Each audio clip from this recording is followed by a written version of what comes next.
नमस्कार, आप देख रहे हैं न्यूज आवर। मैं सुष्मिता सिंह। आइए बढ़ते हैं खबर की ओर। लखनऊ के कैसरबाग स्थित कोर्ट में बुधवार दोपहर पेशी पर आए बदमाश संजीव महेश्वरी उर्फ जीवा की गोली मारकर हत्या कर दी गई। हमलावर वकील के भेष में आए थे, जिसने दोपहर 3:50 पर कोर्ट के अंदर 9mm की पिस्टल से 5 से 6 राउंड फायरिंग कर दी।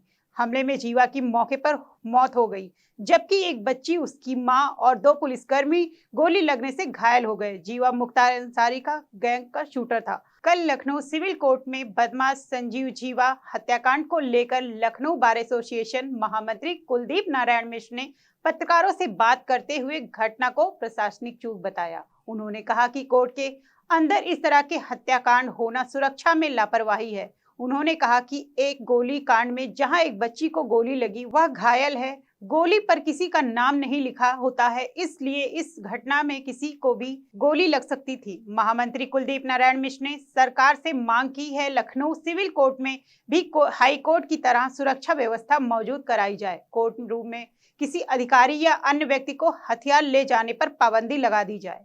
इस घटना की जितनी निंदा कीजिए उतनी कम है और इससे स्पष्ट होता है कोई भी जगह ऐसी नहीं है जहां पर कोई व्यक्ति अपने को सुरक्षित महसूस कर सके। सुरक्षा जो बढ़ाई गई उसका कोई मतलब नहीं है, क्योंकि इसके पहले जब इस तरह कोई घटना हुई है तो हम लोगों ने इसमें जब प्रोटेस्ट किया तो थोड़े समय के लिए सुरक्षा व्यवस्था सख्त कर दी जाती है, लेकिन उसके बाद फिर वही ढाक के 3-5 जैसी सुरक्षा व्यवस्था धीरे धीरे खत्म हो जाती है और पूर्ववत स्थिति बहाल हो जाती है। अब यहाँ जो CCTV कैमरा लगे हुए हैं उनकी भी बड़ी अच्छी वर्किंग नहीं है। जो मेटल डिटेक्टर लगे हुए केवल देखने के लगे हुए हैं। जो सुरक्षा कर्मी गेटों में बैठाए जाते हैं वो भी केवल देखने के लिए बैठे हुए हैं। उनको भी इससे कोई मतलब नहीं कौन आ रहा कौन जा रहा है।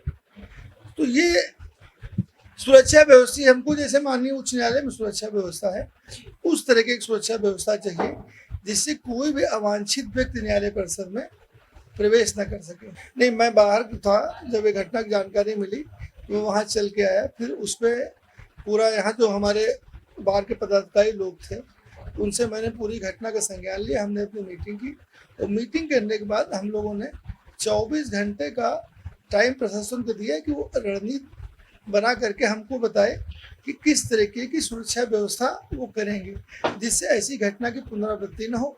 उसके बाद पुलिस अधिकारी संपर्क में उन्होंने शाम तक कुछ ठोस कार्रवाई करके बताने के लिए कहा है, लेकिन जो उनका जवाब आएगा उस जवाब को अपने एग्जीक्यूटिव मीटिंग में रखेंगे और जो हमारे न्यायालय के प्रबुद्ध और वरिष्ठ अधिवक्तागण हैं उनसे सलाह मशविरा करने के बाद में आगे का जो हमें क्या करना है वो हम डिसाइड करेंगे। तो कोई संजीव जीवा हो या कोई भी व्यक्ति हो जा करके, ये हो सकता है संजीव जीवा अपराधी है, लोग कहते हैं कि उनका मर्डर हुआ, अपनी गैंगवार है, वो एक अलग विषय जा करके।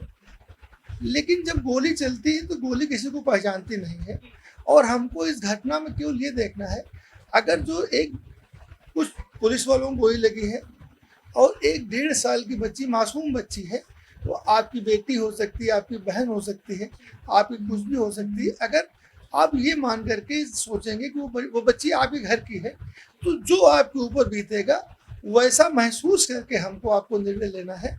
ये राजनीति का समय नहीं है, ये समय यह है कि आगे ऐसी घटनाओं की पुनरावृत्ति न हो। इस पर हम अच्छे से अच्छा क्या कर सकते हैं, इसी बात पे हमारी कार्यकारिणी मीटिंग में हम लोगों ने निर्णय किया है कि प्रशासन और पुलिस हमको ये बताए कि वो आगे क्या व्यवस्था करने जा रहे हैं जिससे किसी भी प्रकार का कोई अवांछित व्यक्ति न्यायालय परिसर में प्रवेश न कर सके। इसके पहले भी हम लोगों ने बात की थी, हम लोगों ने इसके पहले जिलाजज थे उनसे बात हुई, जब यहाँ पे सीरियल बम ब्लास्ट हुआ था तब भी बात हुई थी। कुछ समय के लिए सुरक्षा व्यवस्था टाइट हुई थी तो हम लोगों ने कहा था आप क्लार्क रूम बनाइए और क्लार्क रूम में कोई भी व्यक्ति हो, पुलिस का व्यक्ति हो, आम व्यक्ति हो, सबका क्लार्क रूम में उसका जो शस्त्र है वो जमा होना चाहिए। न्यायालय के अंदर किसी को भी परमिट नहीं होना चाहिए, चाहे वो पुलिस का अधिकारी हो चाहे सामान्य व्यक्ति हो, कोई भी व्यक्ति न्यायालय में हथियार लेकर के नहीं जा सकता है और किसी को जाने की अनुमति नहीं होनी चाहिए। न्यायालय में केवल अधिवक्ताओं को, जजेज को और जो स्टाफ है न्यायालय परिसर का और वादकारी जो है उनके पास अगर आइडेंटिटी कार्ड है, जैसे हाई कोर्ट में एंट्री होती पास बन के, वैसी एंट्री होनी चाहिए। जब तक वैसी व्यवस्था नहीं बनाई जाएगी तब तक जो भी व्यवस्था बनेगी वो बहुत थोड़े समय के लिए व्यवस्था होगी और थोड़े समय के बाद उस व्यवस्था का कोई मतलब नहीं रह जाएगा। नहीं, वो व्यक्ति पकड़ा गया है, लेकिन जो अपराधी होता उसका काम होता अपराध करने का, लेकिन जो शासन और प्रशासन उसका काम होता अपराध को रोकने का। तो अपराध करना जो कर रहा है उसकी तो इच्छा अपराध करने की, वो तो अपराध करेगी क्योंकि उसका माइंडसेट है, वो काम करने आया है। लेकिन जो शासन और प्रशासन है उसकी जिम्मेदारी ऐसी घटनाएं ना हो पाए, ये रोकने की जिम्मेदारी उनकी है। तो इसलिए ऐसी व्यवस्था की हम मांग करते हैं जिससे न्यायालय परिसर में काम करने वाले लोगों के अलावा किसी भी व्यक्ति का न्यायालय परिसर में प्रवेश रोका जाए।